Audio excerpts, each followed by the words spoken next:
Learning multimedia है, external resources है।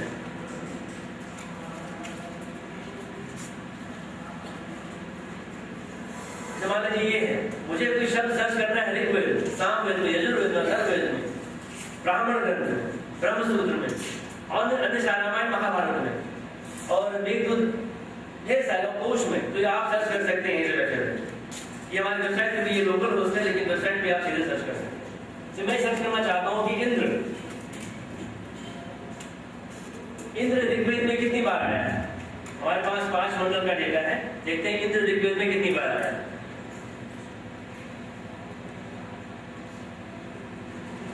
इंद्र ऋग्वेद में कंप्यूटर कह रहा है पहले 5 इसमें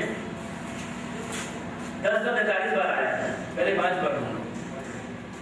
अब किसी एक को आप सर्च करें तो उसका डिटेल पूरा आएगा कि वो जो अग्रज से इंद्र का किस किस कॉन्टेक्स्ट में आया है। पहला पद पाठ है, जो सूत्र संख्या है, फिर संहिता पाठ है, सारी सूत्र है। जी मोक्ष करना चाहते हैं, मैं मोक्ष नहीं करूँ।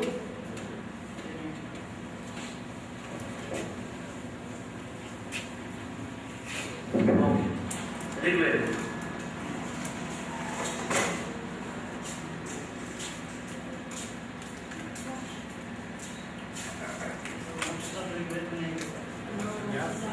सामने देखते हैं, यजुर्वेद देखते हैं, नहीं मिलेगा। संन्यास देखते हैं,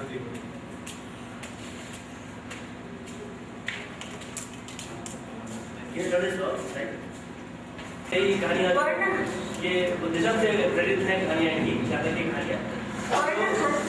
तो पंचतंत्र उपदेश आप क्या कहते हैं कि एक परंपरा की है और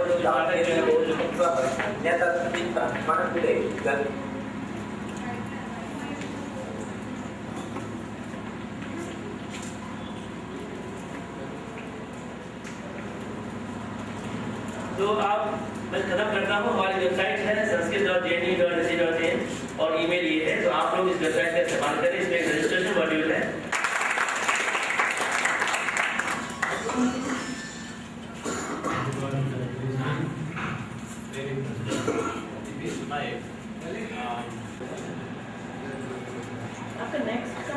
जो हमारी ICT है, इंफॉर्मेशन कम्युनिकेशन टेक्नोलॉजी जो है, उसकी क्या वैल्यू है, ट्रांसफॉर्मेशनल वैल्यू क्या है, मतलब उसके द्वारा हम शिक्षा में कैसे परिवर्तन ला सकते हैं, टीचिंग में और लर्निंग में।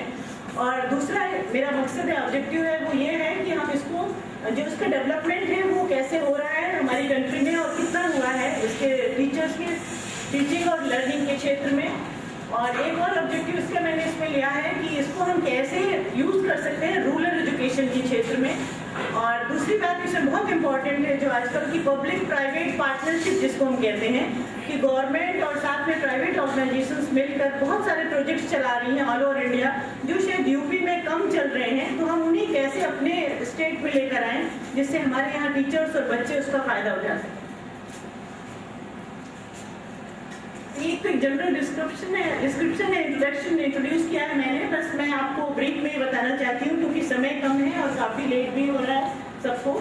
कि हमारी यूनेस्को की वर्ल्ड एजुकेशन रिपोर्ट ने ये नोट किया है कि कोई भी जो न्यू टेक्नोलॉजी है वो चैलेंज जरूर कर रही है हमारे ट्रेडिशनल कॉन्सेप्ट्स को, लेकिन जो नई टेक्नोलॉजी हम अडॉप्ट कर रहे हैं उसके साथ साथ ट्रेडिशनल कॉन्सेप्ट्स भी चलते रहेंगे आगे भी। और धीरे धीरे जैसे जैसे हम टेक्नोलॉजी अडॉप्ट करते जाएंगे वैसे वैसे उनमें ट्रांसफॉर्मेशन आने की उम्मीद है और वो आएगा।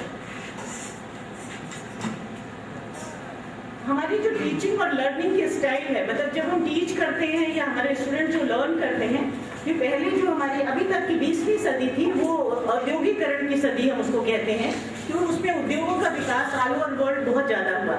लेकिन जो 21वीं सदी है ये सदी नॉलेज की सदी है, मतलब इसको ज्ञान की सदी कहा गया है। इसलिए जब ज्ञान की सदी में हमें आगे बढ़ना है तो हमें अपनी शिक्षा के देने के तरीके को और सीखने के तरीके को दोनों को बदलना होगा और दोनों में बहुत परिवर्तन आया है पूरे विश्व में। तो एक कल्पना की गई है कि जो हमारी इस समय नॉलेज पर आधारित जो हमारी सदी है वो कैसी होगी, ये ग्लोबल सोसाइटी जो हमारे विश्व की का जो समाज है वो कैसा होगा। इसमें कल्पना ये की गई है कि जो हमारा नॉलेज बेस है, जो हमारा ज्ञान बढ़ेगा तो 2-3 साल में वो डबल हो जाएगा। मतलब जैसे पहले जो हमें ज्ञान की जो मात्रा थी वो बहुत धीरे धीरे आजकल क्या है, नॉलेज सोसाइटी में क्या होगा, जो आगे आने वाले 10-20 सालों में जो ज्ञान बढ़ेगा वो बहुत जल्दी डबल और ट्रिपल होगा, 2-3 साल में डबल ट्रिपल हो जाएगा। और उन्होंने ये भी कल्पना की है कि 7,000 साइंटिफिक आर्टिकल्स, मतलब जर्नल्स में जब हम पेपर पब्लिश करते हैं, शोध पत्र पब्लिश करते हैं, वो 7,000 पर डे, मतलब एक दिन में 7,000 आर्टिकल्स हम पब्लिश करेंगे फ्यूचर में। और दूसरा जो है वो डेटा सेंड करते हैं, जैसे आजकल टीचर्स इन द स्काई, बहुत सारे ऐसे सैटेलाइट्स हैं जो आसमान के थ्रू के जो डेटा आता है, कंटेंट्स आते हैं, उसको अलग अलग स्टेट्स में